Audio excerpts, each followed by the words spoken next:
7.4 puede, este 7.4 puede variar entre 7.35 a 7.45, pero es un margen muy estrecho, ¿no? Son 10 centésimas que permiten una variación. Ahora, ¿por qué tenemos que mantener este pH constante en el medio interno, es decir, en el líquido extracelular? Porque nuestras proteínas necesitan de este equilibrio, de este pH. ¿Por qué? De lo contrario, las proteínas comenzarían a degradarse. No importa que sea el pH alcalino o por encima de los 7.45 o por debajo de los 7.35, igual las proteínas comienzan a degradarse. Entonces, este equilibrio tiene tres mecanismos de control, ¿no? Ahora, ¿por qué nosotros tenemos que revisar el pH en temas de nutrición? Porque todo lo que consumimos nosotros puede alterar lo que es el pH de nuestro organismo, dependiendo del tipo de comidas que podamos consumir. Hay alimentos que son ácidos y otros que pueden ser alcalinos, ¿no es cierto? Entonces, estos, si no son amortiguados adecuadamente, pueden producir una alteración en las proteínas. La mayor parte de las reacciones que hemos ido revisando van a originar en una gran medida compuestos ácidos. Ese es el caso, por ejemplo, del dióxido de carbono, que se va a producir principalmente en el ciclo de Krebs. Los alfa-cetoácidos también que se producen en el ciclo de Krebs. El ácido láctico que se produce en la glucólisis anaerobia y sulfatos y fosfatos, ¿sí? Como productos finales de la degradación de moléculas. Entonces, la neutralización la vamos a producir por tres mecanismos, ¿no? Estos tres mecanismos los podemos agrupar en dos grupos. Uno es el de neutralización y el otro de eliminación. En el mecanismo de neutralización actúan lo que son los amortiguadores químicos. En los amortiguadores químicos vamos a tener a los buffers y también vamos a tener a los anfóteros. ¿Qué son los buffers? Los buffers son aquellos amortiguadores químicos que cambian su molécula para cumplir sus funciones. ¿Qué quiere decir esto? Que para cumplir su función pueden volverse compuestos ácidos o pueden volverse compuestos básicos. Ese es el caso del ácido carbónico, que actúa principalmente en el líquido extracelular, y el fosfato monosódico bisódico, que actúa a nivel intracelular. Y los otros amortiguadores químicos son los anfóteros. ¿Qué son los anfóteros? Dice, son compuestos químicos que solamente cambian su forma de ionizarse para poder cumplir su función. ¿Qué quiere decir esto? Que su molécula puede atrapar hidrógenos o puede liberar hidrógenos, pero la molécula en sí no cambia.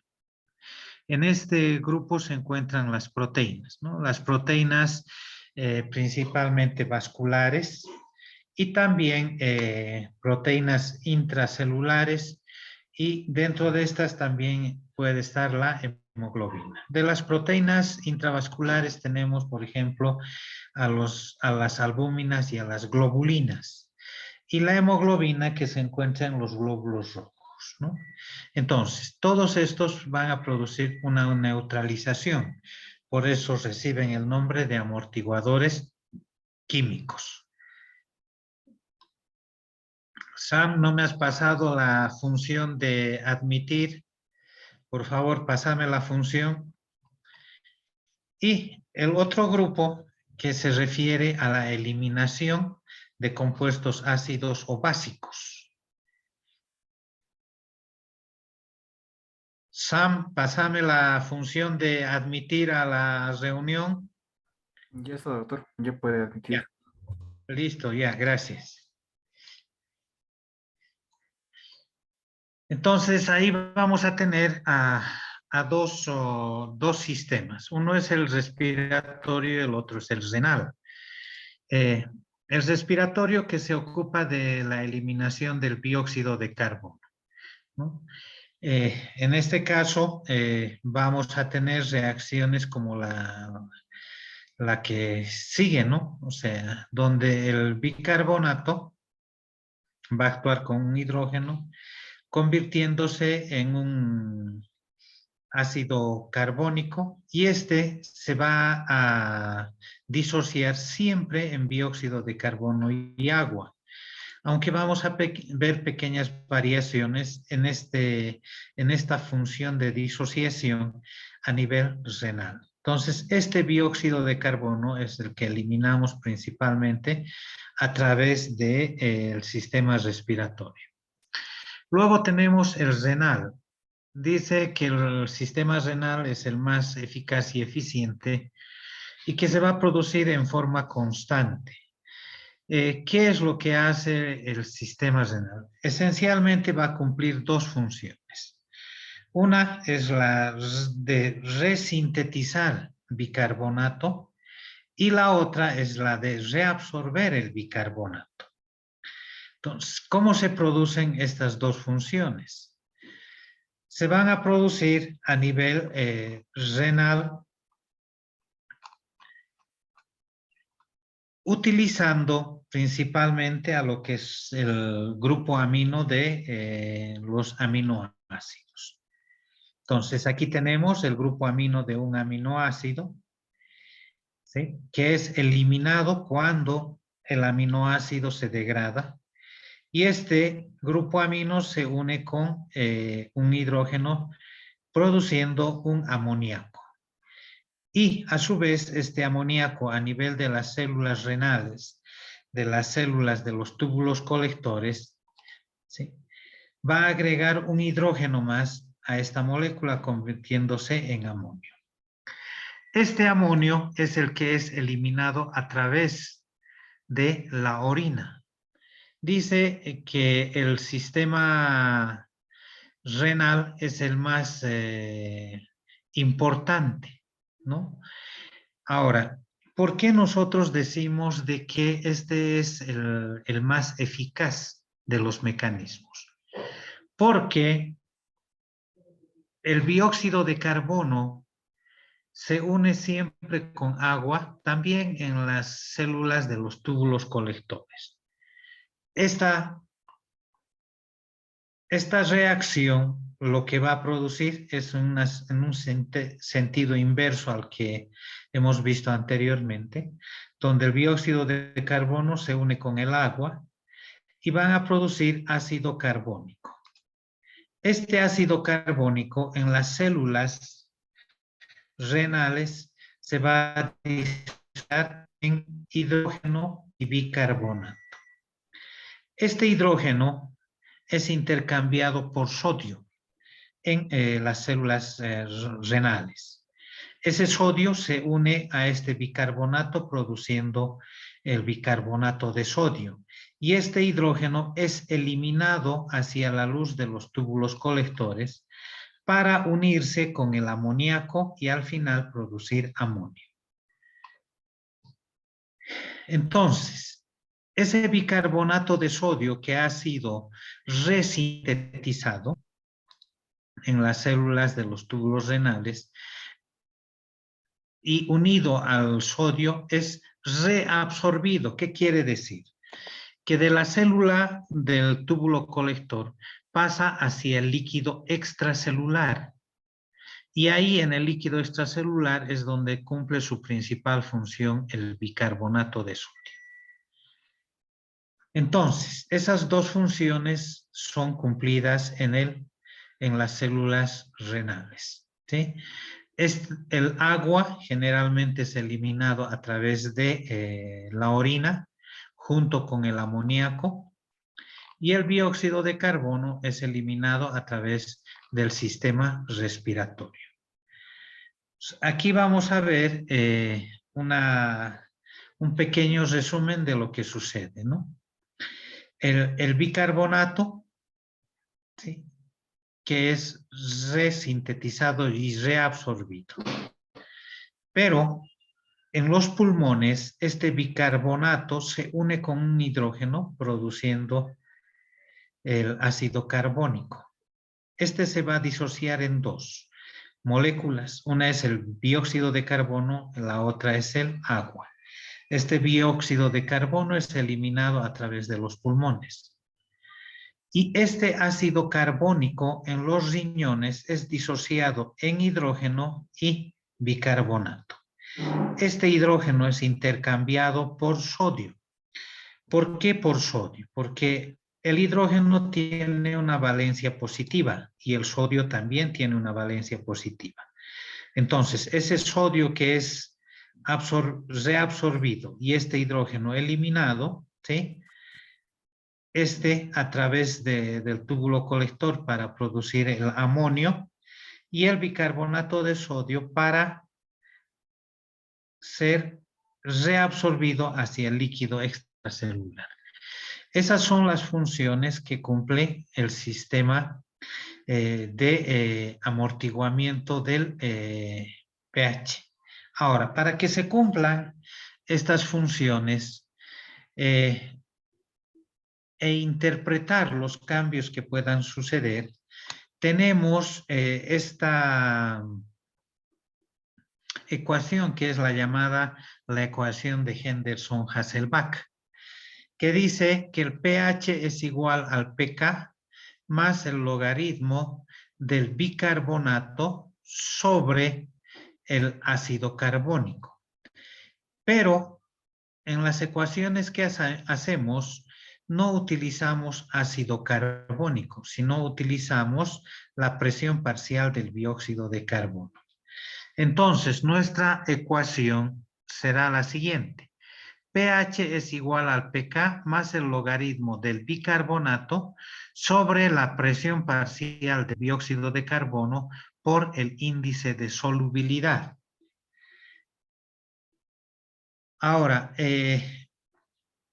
haciendo la sustitución de los valores normales, vamos a ver de que el dióxido de carbono correspondería, por ejemplo, a la altura, ¿sí?, en 20, y la presión parcial del dióxido de carbono, 33 milímetros de mercurio. Entonces serían 20 miliequivalentes de bicarbonato y 33 milímetros de mercurio de dióxido de carbono multiplicado por el índice de solubilidad, que es de 0.03. Entonces, podemos hacer las sustituciones. Decimos pH es igual al pK. El pK es una constante de 6.1 más el logaritmo de bicarbonato, que es de 20 miliequivalentes por litro, y la presión parcial de dióxido de carbono, que es 33 milímetros de mercurio, multiplicado por 0.03. Hagan el ejercicio, por favor, y me dictan.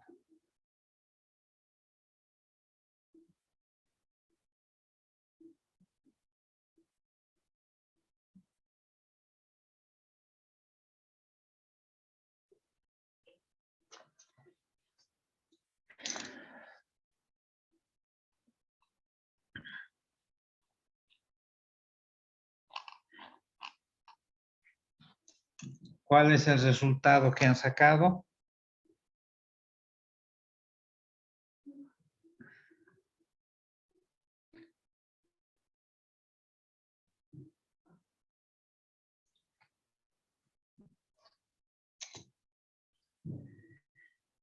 me dictan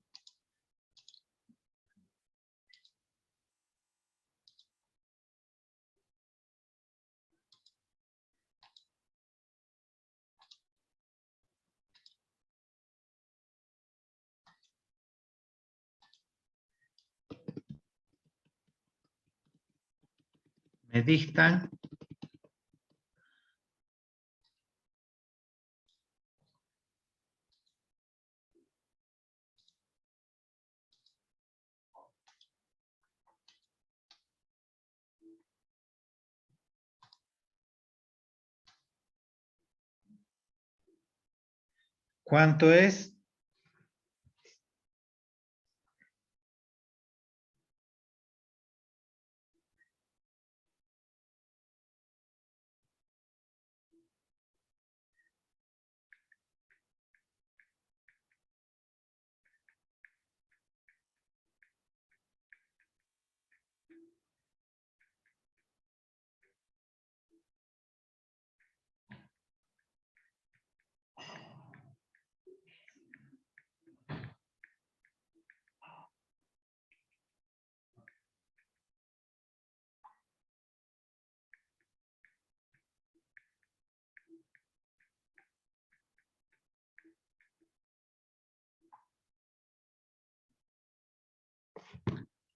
¿Alguien ha sacado?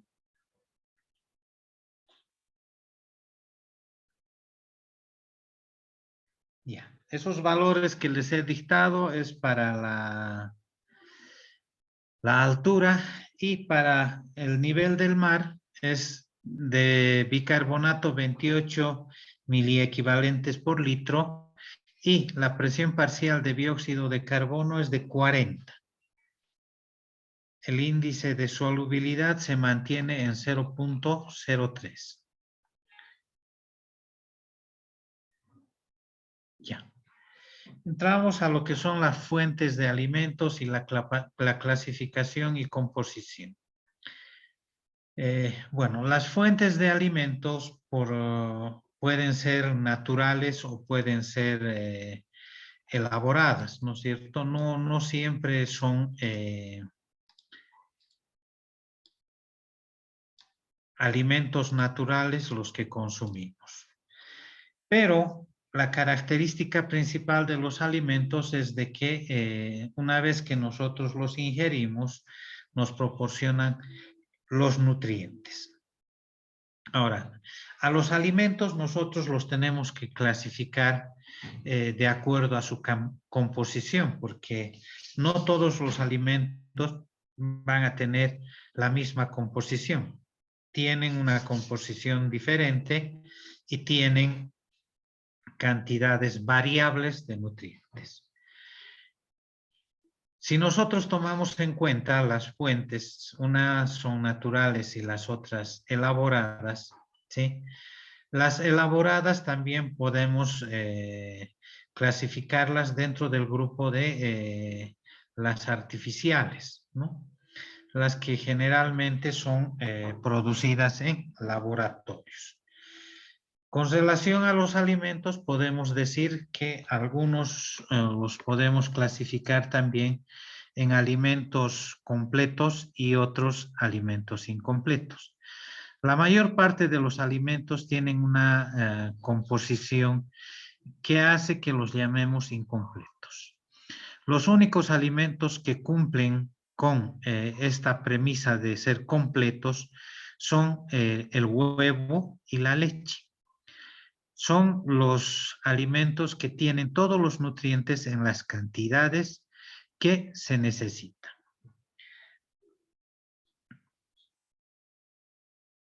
Ahora, nosotros estas características de los alimentos las vamos a utilizar conjuntamente con un cálculo y un equilibrio de una ración alimentaria diaria. Entonces, en este segundo parcial lo que vamos a hacer es comenzar a realizar cálculos para determinar las cantidades de alimentos que debemos consumir. Otra forma de clasificación aparte de la clasificación de alimentos naturales y elaborados, es esta otra, ¿no? Que ustedes la tienen incluso desde escuela, colegio, ¿no? Donde tenemos a los alimentos plásticos o formadores. Ahí vamos a tener principalmente a lo que son las proteínas. A las proteínas que nosotros las utilizamos como moléculas estructurales, ¿no? Tanto que se utilizan tanto para el crecimiento, la construcción, la reparación y la renovación de los tejidos orgánicos. ¿Qué quiere decir todo esto? Crecimiento, construcción, reparación y renovación se refiere a que nosotros todos los días perdemos células. Y para que exista un crecimiento tiene que haber mayor cantidad de células, ¿no? Si las células crecen en un tejido, el tejido comienza a crecer. Para la construcción también de tejidos. La reparación y la renovación. La reparación se refiere a que cualquier pérdida de tejido, puede ser por una herida, tiene que ser reparada. Y esto va a suceder cuando exista producción de células. Y la renovación es la que nosotros tenemos todos los días produciéndose en nuestros tejidos, ¿no? Por ejemplo, nosotros tenemos una descamación de células en forma normal de nuestros tejidos, especialmente del tejido epitelial, ¿sí? Ya sea del tejido plano pluriestratificado queratinizado o del no queratinizado que forma nuestras mucosas y que la tenemos principalmente en el tracto digestivo. Igual perdemos células ahí, ¿no es cierto? Entonces, los alimentos plásticos o formadores se refieren a las proteínas. Los alimentos energéticos son aquellos alimentos que contienen en su composición principalmente los alimentos ricos en hidratos de carbono y grasas, ¿sí? Entonces, la función principal de estas es la de producir energía a nivel celular, pero no cumplen solamente esa función energética, esa es la principal. La secundaria también es estructural. Y luego tenemos en un tercer grupo los alimentos reguladores. Ahí se encuentran los minerales y las vitaminas, ¿sí?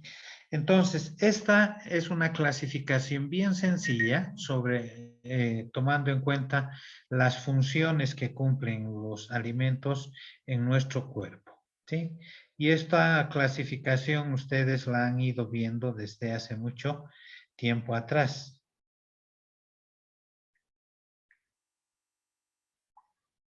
¿Sí? Incluso la han visto en colegio o escuela, ¿no?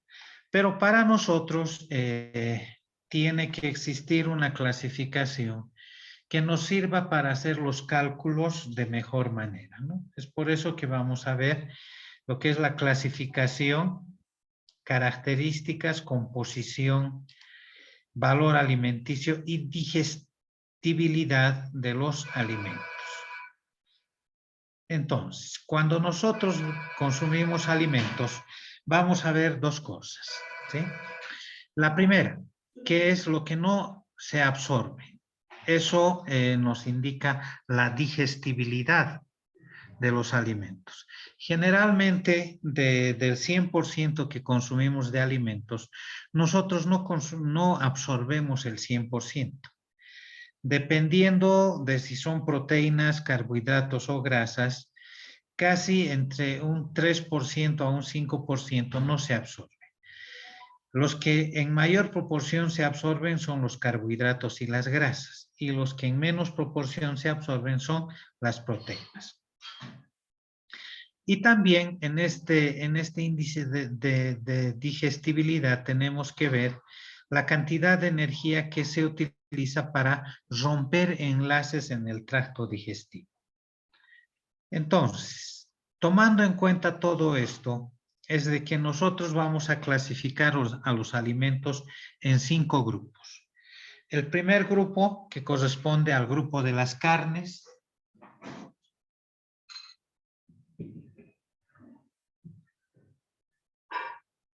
ustedes van a ver posteriormente que agrupamos aquí a todo tipo de carnes. Y aquí no tomamos en cuenta lo que habitualmente sucede, ¿no? En el medio. Y hablando con personas, bueno, que no saben de nutrición o de alimentos, que toman en cuenta solamente lo que escuchan, ¿no es cierto? Y piensan que la composición de las carnes es como generalmente la escuchan. ¿A qué me refiero? A que, por ejemplo, nos dicen el chancho y el cordero es el que más, los que más grasa tienen, ¿sí? Y por lo tanto no tienen que consumir. Son los alimentos con más grasa. Pero no es así. Van a ver ustedes de que las carnes tienen muy poca variación en su composición, ¿sí? En este grupo también vamos a encontrar a los pescados, a las vísceras y al huevo, ¿no? Generalmente a este grupo se lo considera el grupo de los alimentos con alto valor biológico. Y también es el grupo que tiene los alimentos más caros. El segundo grupo corresponde a la leche y los derivados, ¿no? Entonces vamos a ver de que aquí también existen muy pocas variaciones en cuanto a la composición de estos alimentos. Y lo que sí varía son los costos, ¿no? De acuerdo al tipo de elaboración que tienen los derivados de la leche. El tercer grupo corresponde a los farináceos o sustancias amiláceas. ¿A qué se refiere este grupo de los farináceos o sustancias amiláceas? Se refiere a los cereales, se refiere a las legumbres y también a algunos tubérculos o raíces que dentro de su composición tienen principalmente al almidón. ¿Sí? Son alimentos especialmente energéticos, ¿ya? Y a este grupo se lo considera el de menor costo y es el que utiliza la mayor parte de la gente en el mundo. El cuarto grupo, que corresponde al grupo de las frutas y verduras, ¿sí? Son alimentos que generalmente tienen un bajo valor calórico, pero que son ricos en vitaminas y minerales. Por eso a este grupo también se lo conoce como el grupo de los alimentos reguladores. Y en quinto lugar está el grupo de las grasas comestibles, ¿no? Ahí vamos a encontrar las grasas sólidas como la manteca, como la mantequilla o la margarina y la manteca vegetal. Y también vamos a encontrar en este grupo los aceites. Aquí también vamos a considerar a los frutos y las semillas oleaginosas. Dentro de este grupo de los frutos y semillas oleaginosas encontramos, por ejemplo, al maní, a las almendras, a las nueces, ¿sí? Que son alimentos de los cuales se puede extraer aceite. Son principalmente energéticos. Entonces, estos son los 5 grupos que a nosotros nos interesan. Aquí estamos tomando en cuenta su función, la composición que tienen, ¿sí? Después su contenido, etc. A estos 5 grupos nosotros añadimos 3 más, ¿sí? Estos 3 grupos son grupos adicionales que generalmente están presentes en nuestros alimentos, pero pueden no utilizarse, o sea, no son necesarios para nuestra alimentación y tampoco para nuestra nutrición. El sexto grupo corresponde entonces a las especias y condimentos. Ustedes saben que las especias y condimentos solamente se los utiliza ¿sí? Con el fin de mejorar el sabor, el olor y el aspecto de los alimentos que preparamos. Ahí se encuentra, por ejemplo, la pimienta, el comino, la canela, ¿sí? Después se encuentra el orégano y otras hierbas además. La característica de estos es que no tienen producción de calorías. El séptimo grupo es de los sacarinos y edulcorantes. ¿Por qué se llaman sacarinos? Porque están relacionados con lo que es la sacarosa, el azúcar común, ¿no? El azúcar de mesa. Y esta azúcar de mesa, por lo que se dice, no es necesaria para nuestra nutrición. Cumpliría una función similar a la de las especies y condimentos, porque sirve solamente para mejorar el sabor de algunos alimentos. Y los edulcorantes son aquellos nutrientes que no producen calorías o producen en muy pequeña escala, ¿sí? Y que sustituirían ese sabor dulce de la sacarosa, ¿sí? Y es lo que se tendría que utilizar para sustituir al azúcar común. Y el octavo grupo que se refiere al grupo de las bebidas, ¿no es cierto? Aquí está el agua, están las bebidas gaseosas, las bebidas alcohólicas, etcétera, ¿sí? Que son bebidas no lácteas, que no están relacionadas con la leche. Entonces, este grupo tampoco es recomendable consumirlo, ¿no? Solamente el agua que es el más indicado para nosotros. Entonces, vamos a ver el primer grupo, el grupo de las carnes y de las vísceras y los pescados. En este grupo se encuentra, por ejemplo, la carne de los animales domésticos. Los que conocen ustedes son, por ejemplo, la res, el pollo, el cerdo, de los más comunes. Luego, relacionados a estos, tenemos las carnes de caza, que son de aves, y también de otros animales de caza, ¿sí?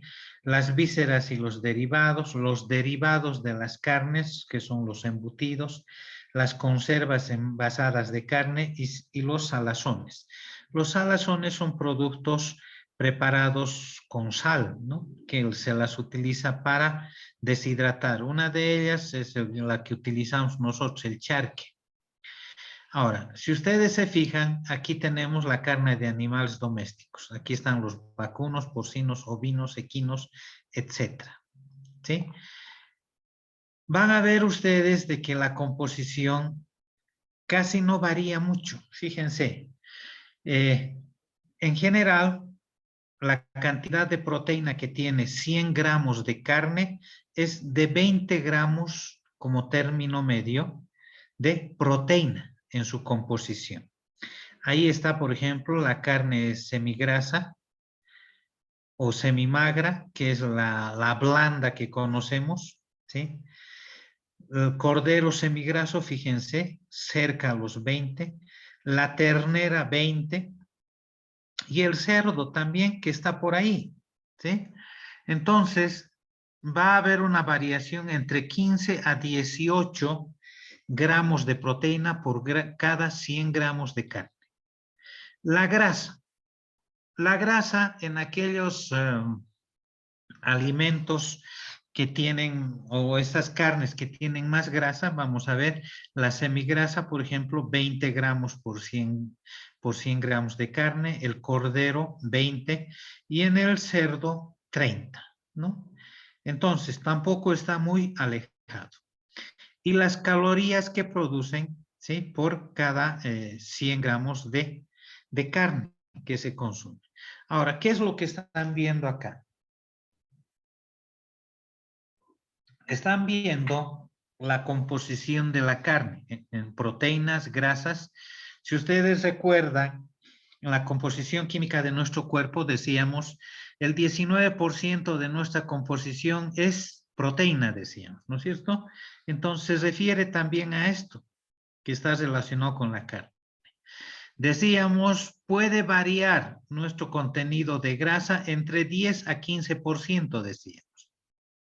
Y aquí faltan los carbohidratos.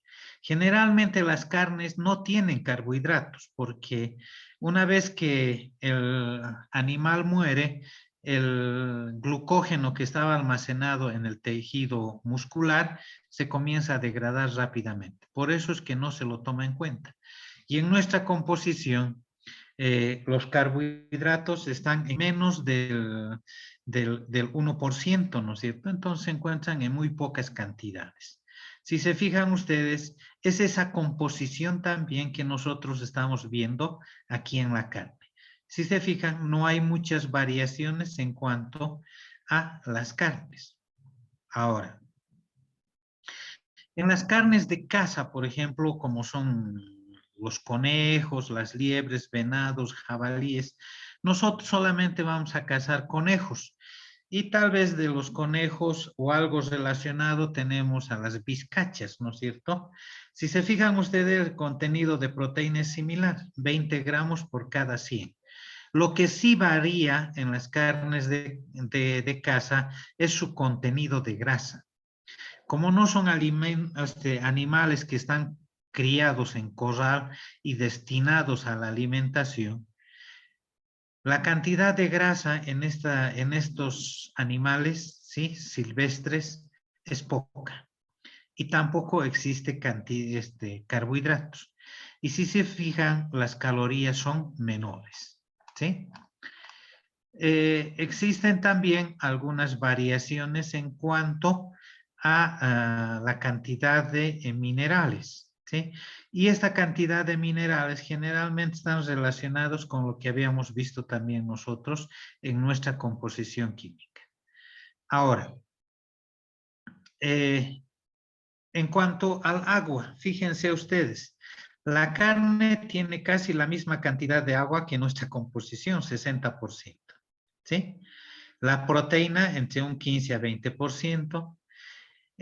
Lo que nos indican es de que las fibras musculares, ¿sí?, van a tener también cierta cantidad de tejido conjuntivo y grasa. Este tejido conjuntivo y grasa puede representar entre un 15 a 25% del total de la carne, ¿sí? Existe una variación en cuanto a las grasas, como hemos visto. No existe casi hidratos de carbono y lo que sí vamos a tener en su composición son vitaminas del complejo B principalmente, ¿sí? Entonces, si se fijan, la mayor parte de las carnes va a tener casi una misma composición. En el caso del pollo, si se fijan ustedes, las proteínas, casi similar a las otras carnes. Miren, 20 gramos de proteína por cada 100 gramos de carne. Lo que sí varía en las aves es la cantidad de grasa, principalmente en el pollo, en la gallina. La que sí tiene gran cantidad de grasa es el pato y el ganso, pero eso no lo consumimos nosotros en grandes cantidades, ¿no es cierto? Y las cantidades de calorías también son menores, ¿sí? En cuanto a las vísceras, el hígado va a tener casi la misma composición proteica que las carnes, ¿sí? Es la que más proteína tiene. Y si se van fijando ustedes, las variaciones también están entre 15 y 20 en la mayor parte de los casos, ¿sí? El corazón, la lengua, el riñón. La que sí tiene mayor grasa es el seso, ¿no?, por la sustancia blanca. Y las tripas, que están casi dentro de ese 15 a 20%, ¿sí? Y contrariamente a lo que creemos, las tripas, ya sea el intestino delgado o la tripa gorda o intestino grueso que llamamos, ¿sí? La cantidad de grasa que tienen es en muy poca cantidad.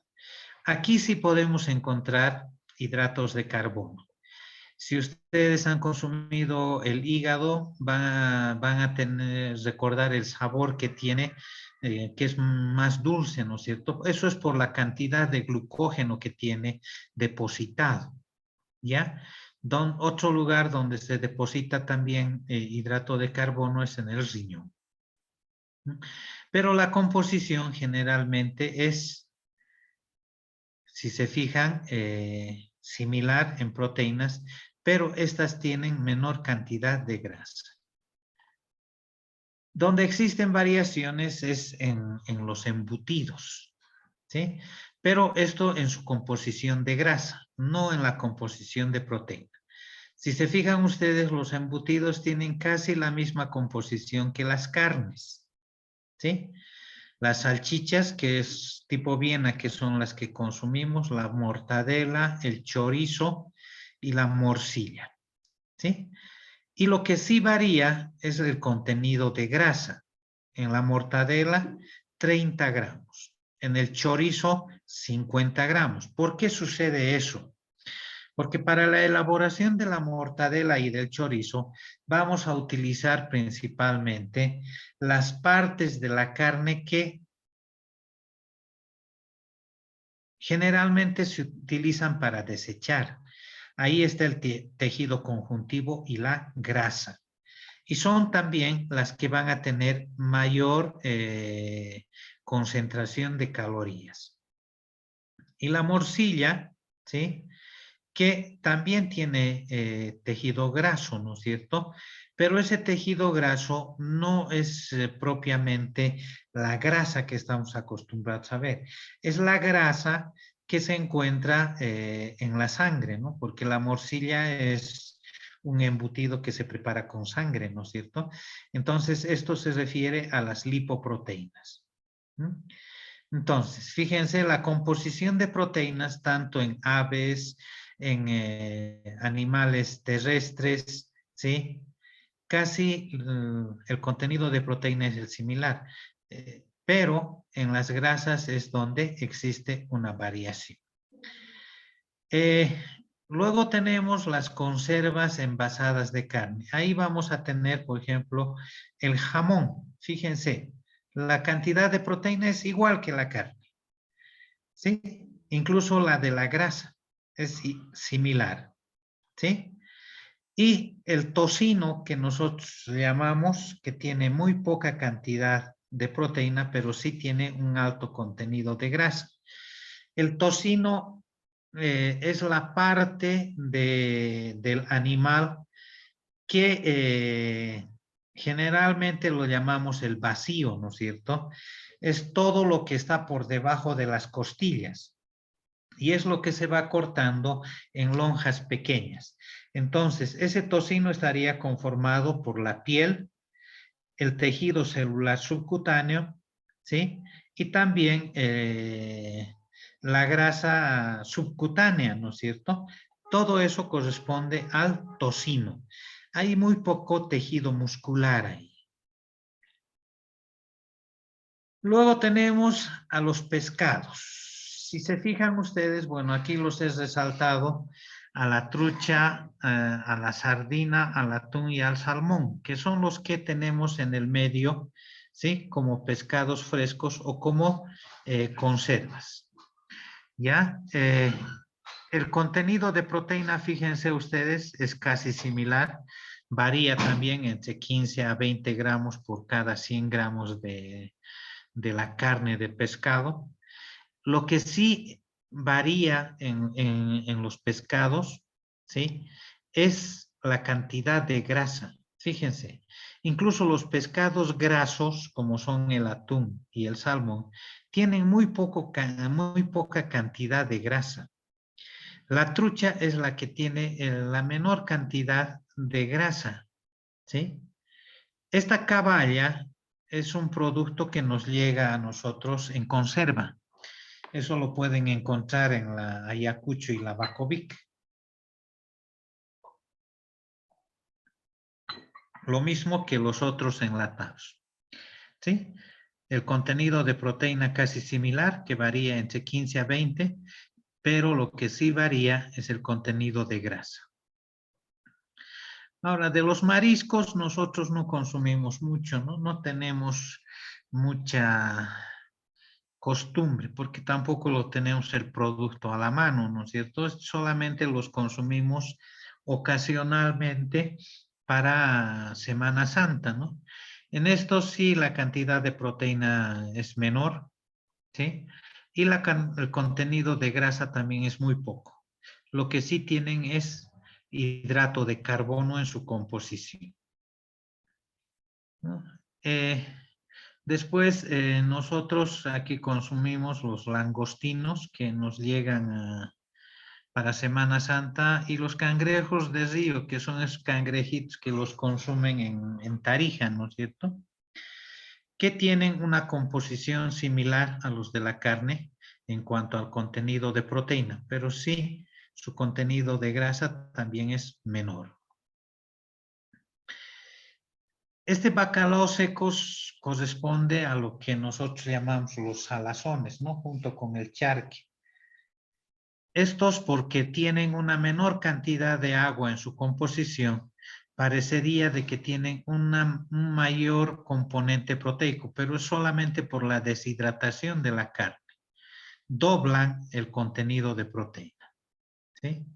Luego tenemos las sardinas al aceite, las sardinas en salsa de tomate y el atún. Fíjense, tienen un mayor contenido de proteína, estas conservas, ¿sí? Ahora, también hay aquí las anchoas en aceite, ¿no? Vienen también en conserva, que lo pueden encontrar también en la Ayacucho. En su composición de grasa es casi similar a la que tenemos con las carnes, solamente que en este caso la cantidad de proteína es mayor.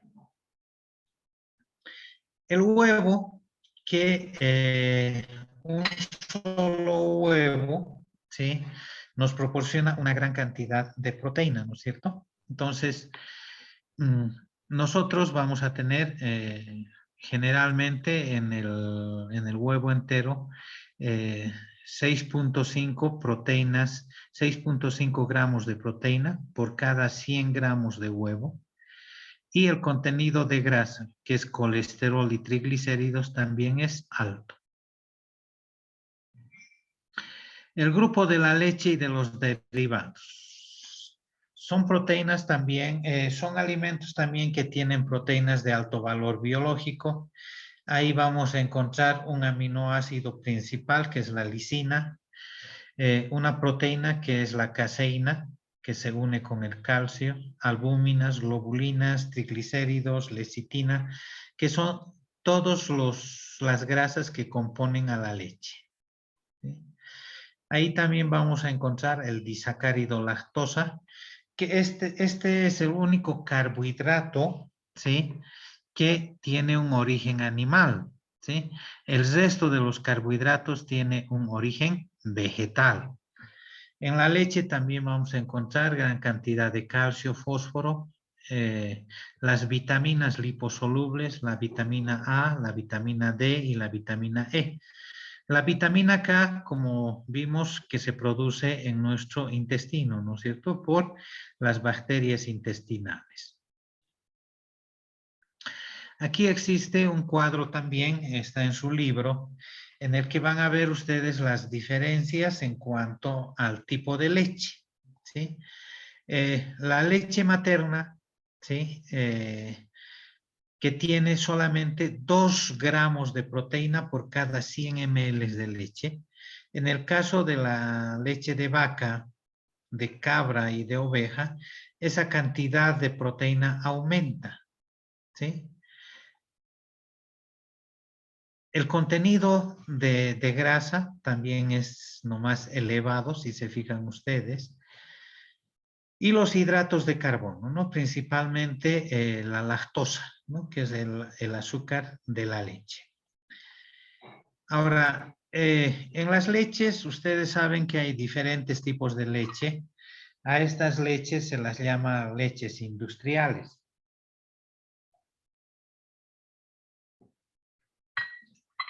Estas leches sufren modificaciones en las fábricas, ¿no es cierto?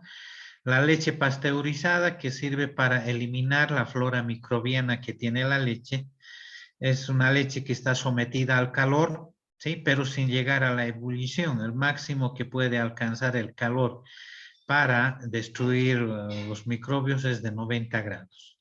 La leche evaporada, en la que el 50% del contenido de agua es eliminado, es por eso que la leche evaporada es mucho más espesa que la leche natural, ¿no? Y principalmente esta leche evaporada tiene conservado su contenido graso. Es por eso que cuando se bate también puede tener sus características, ¿no? La leche chantilly, por ejemplo. La leche condensada también es una leche deshidratada en la que se ha añadido gran cantidad de sacarosa, ¿sí? Eh, entonces, conserva su cantidad de proteínas, de grasa, ¿sí? Pero lo que principalmente va a tener es la sacarosa, ¿no? El azúcar común. Es por eso que es espesa y dulce. La leche en polvo, que es una leche que ha perdido casi la totalidad del agua de su composición.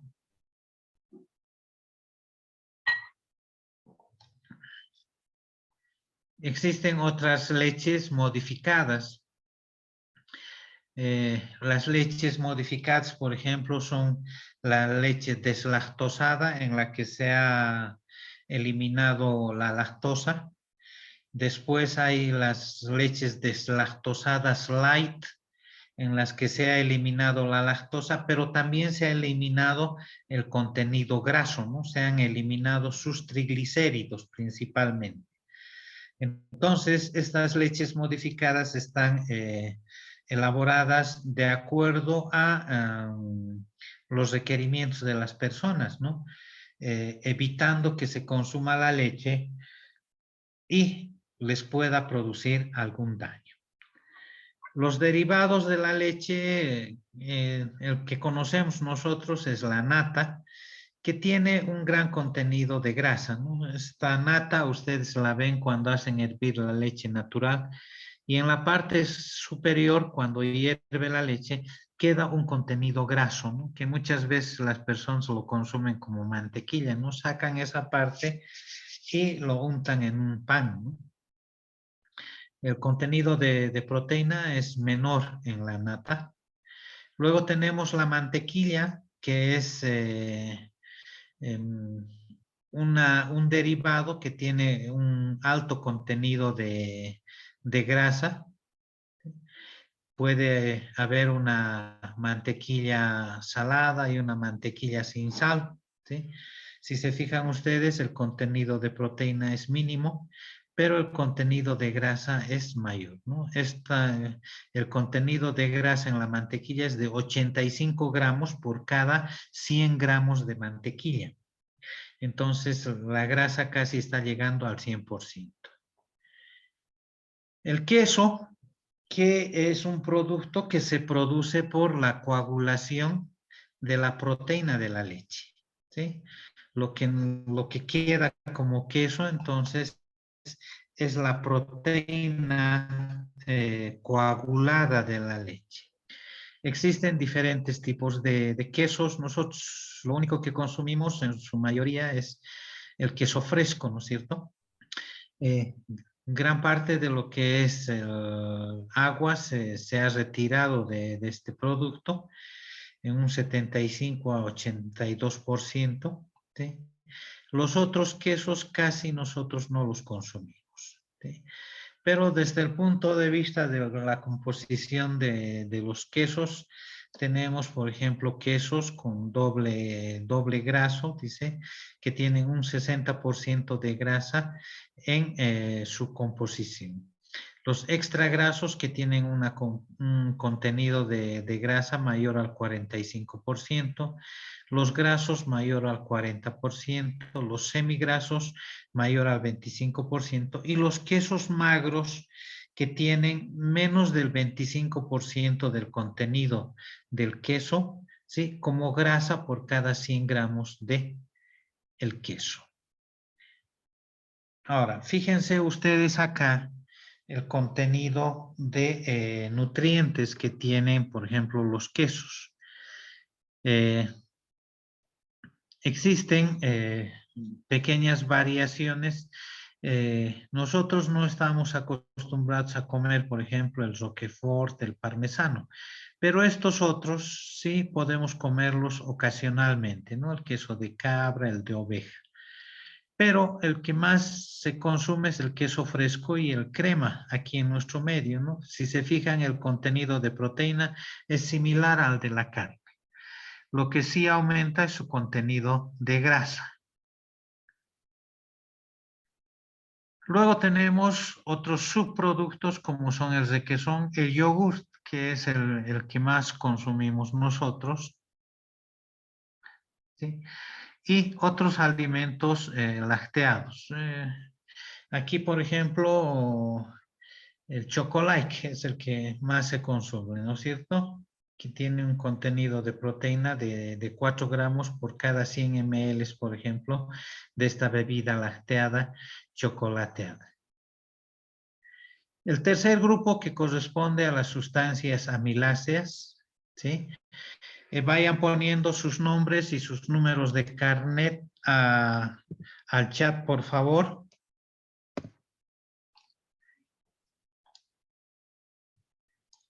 Ya, vamos a quedar acá. Si tienen alguna pregunta, por favor.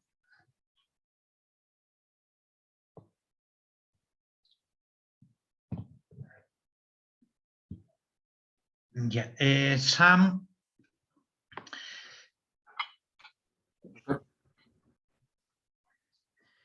Sam. Aquí, doctor. Mañana entonces nos veríamos en la Plaza Castro y Padilla, ¿no es cierto? A las 8 de la mañana. Sí, doctor, ya está coordinado con los grupos que estaban interesados en realizar lo de la feria. Ya está Ya, repartido y distribuido, doctor.